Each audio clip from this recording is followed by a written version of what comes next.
Oke ya, selamat datang kembali ya di playlist challenge kita. Dan di hari ini kita akan berbeda ya teman-teman. Jadi kita nggak akan coding, tapi saya akan mengenalkan environment apa saja yang saya gunakan, terutama di kebutuhan coding kali ini ya, challenge kali ini. Oke, jadi yang pertama itu saya menggunakan operating system basis Linux ya teman-teman. Jadi saya udah pakai Linux sekitar dari bulan Oktober itu ya. Dari bulan Oktober itu awalnya masih dual boot, saya pakai Ubuntu.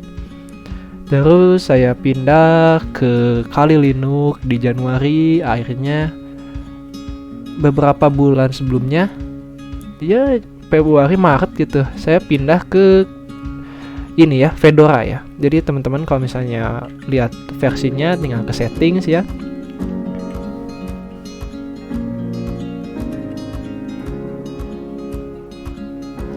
Jadi kita tinggal setting teman-teman, ini di about ya. Jadi saya pakai Fedora. Terus ini speknya, ini Fedora 32 ya, yang paling terbaru ya. Fedora ini cukup ringan ya sebenarnya teman-teman. Dibanding dengan Ubuntu sama Kali Linux, saya ternyata lebih prefer menggunakan Fedora ya. Oke itu, terus saya tipenya 64 bit ya. Untuk tampilan environmentnya, desktop environment, saya pakai GNOME 3,36 yang paling baru ya. Cukup enak ya teman-teman tampilannya. Ini tampilan yang kayak gini nih, Windowsnya dia pakai GNOME ya, jadi tampilannya cukup enakan juga.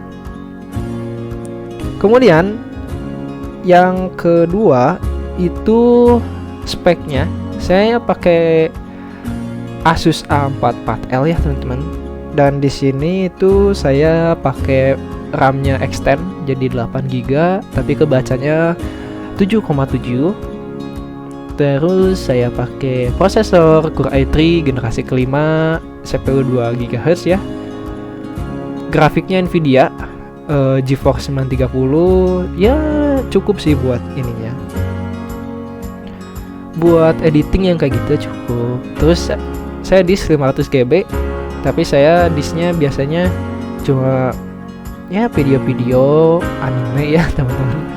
Kalau misalnya data-data kampus yang kayak gitu, saya lebih prefer pakai cloud ya, soalnya biar lebih compatible, lebih mobile ya.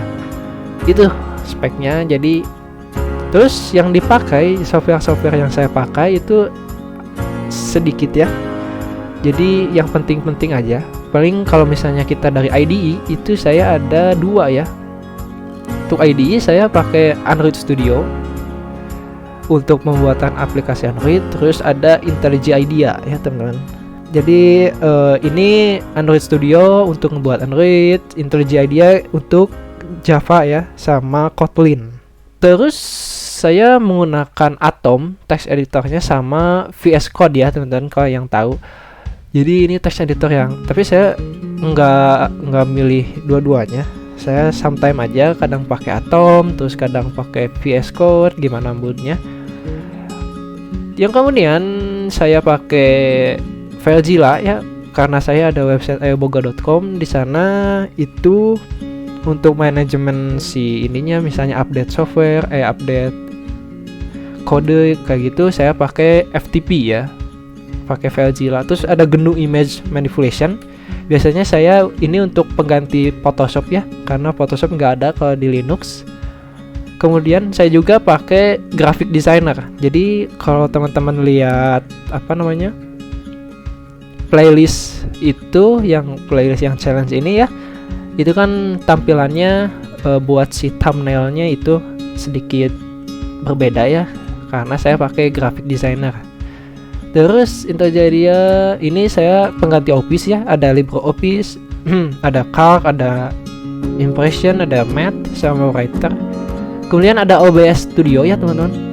Di OBS Studio ini aplikasi untuk recording kayak gini ya. Nanti bisa dilihat nih kayak gini, mana Aduh, tunggu. Ini saya gini dulu, saya tarik sini. Ya ini ya. Ini adalah OBS Studio. Jadi dia open source, free ya. Jadi aman aja, tenang aja. Kayak gini ini cukup enak ya teman-teman. Kita bisa atur volumenya, kita bisa tambah background kayak gitu ya. Itu terus mungkin selanjutnya saya pakai Postman. Jadi Postman ini kayak apa namanya biar kita bisa ngelakuin post sama request ya. Jadi biasanya kalau misalnya saya pakai Golang, dia kan ada HTTP respon, ada HTTP ini. Jadi kita nggak usah ngebuat si softwarenya, nggak usah ngebuat si tampilannya. Jadi biar lebih mudah saya pakai Postman buat ngetesnya. Terus ada Rhythm Box ya. Rhythm Box itu buat audio. Saya setel lagu. Terus ada Steam. Saya juga install Steam. Namun terbatas ya teman-teman untuk gamenya. Saya installnya Workspace Online ya. Jadi teman-teman kalau misalnya mau main ya silahkan. Kemudian saya pakai ada graphic editor ini untuk membuat kayak layout database, membuat DFD ya. Masih banyak lagi bisa di sini. Terus ada ini Extreme Downloader ya untuk ini ya. Untuk downloader file. Itu mungkin ya sedikit sih sebenarnya teman-teman, enggak terlalu ini. Saya pakai browser di sininya. Pakai Google Chrome karena dia lebih compatible ya teman-teman. Nah ini Postman-nya nggak usah di ini aja, jadi dia lebih mudah ya teman-teman. Ya kalau misalnya kita ingin di sini kita tambah, nah ini bisa kita lakuin yang namanya get, ada post, ada put yang kayak gitu ya, seperti itu teman-teman semua. Mungkin itu aja ya teman-teman untuk si software tournya. Ini saya pakai Nvidia server juga sih sebenarnya. Jadi kalau misalnya untuk bahasa pemrograman saya pakai ada beberapa ya. Ada Python, terus ada Golang, terus ada Kotlin juga teman-teman. Banyak juga sih sebenarnya. Soalnya kan kebutuhan juga. Terus saya juga install Ruby ya. Saya install Ruby, ada juga kan di playlist kalau misalnya teman-teman tinggal cari aja. Ada Ruby, ada Python, ada Golang, ada apa lagi ya? Java ya, yang penting mah Java ada. Yang sesuai kebutuhan sih sebenarnya teman-teman. Oke, ya itu aja ya untuk kali ini. Ini hari yang spesial ya teman-teman. Teman nggak usah ngoding ya. Karena hari ke-15 ya kalau nggak salah, 14 ya. Ya sudahlah, begitulah. Oke, ya terima kasih. Selamat berbulan puasa ya bagi yang merayakan yang menjalankan ya. Oke, assalamualaikum warahmatullahi wabarakatuh. Yo.